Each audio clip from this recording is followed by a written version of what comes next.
చాలా నిన్న ఒక పాల్వాయి హరీష్ బాబు అనే సిర్పూరు బీజేపీ ఎమ్మెల్యే, ఆయన డాక్టర్ ఎట్లా ఏంటో నాకైతే ఇప్పటికి కూడా సమజైతలేదు. ఆయన డిగ్రీని డెఫినెట్గా వెరిఫై చేయాలి డాక్టర్ పాల్వాయి హరీష్ బాబుది. ఆయన అంటాడు ఏసీబీ అధికారులు 200 కోట్ల రూపాయలు ఒకటే సిఈ ఇంట్లో దొరికినాయి అంటాడు. అయ్యా హరీష్ బాబు గారు, మీరు ఒకసారి సైకాట్రిస్ట్ దగ్గరికి వెళ్ళాలి.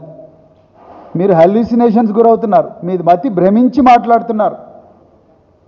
వీళ్ళ మొత్తం 3 కేసుల్లో, ఏసీబీ కేసుల్లో ఈ ముగ్గురు సిఈల సోకాల్డ్ ఏసీబీ ఎఫ్ఐఆర్లో ఇచ్చిన సోకాల్డ్ అక్రమ ఆస్తుల చిట్టా మొత్తం కలిపితే 25 కోట్ల రూపాయలు. 35 సంవత్సరాల సర్వీస్ ఉంది వాళ్ళకు.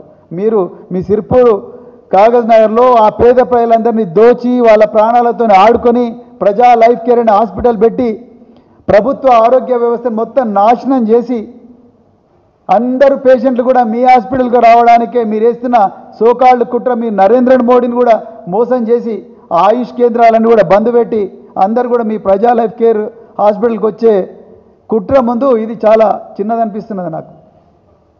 మీరు సిగ్గు లేకుండా అసెంబ్లీలో హరీష్ బాబు గారు మీరేం మాట్లాడతారు?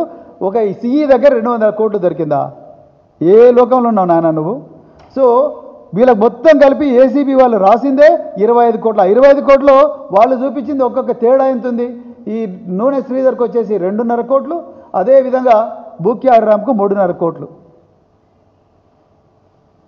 అంటే బీజేపీ నాయకులతో కూడా పీసీ రేవంత్ రెడ్డి కుమ్మక్కయ్యి ఈరోజు కాళేశ్వరం ఒక కుంభకోణంగా చూపించి దీని మీద రాత్రి అందరూ ప్రజలు నిద్రపోతున్నప్పుడు సిబిఐకి ఆర్డర్ చేసి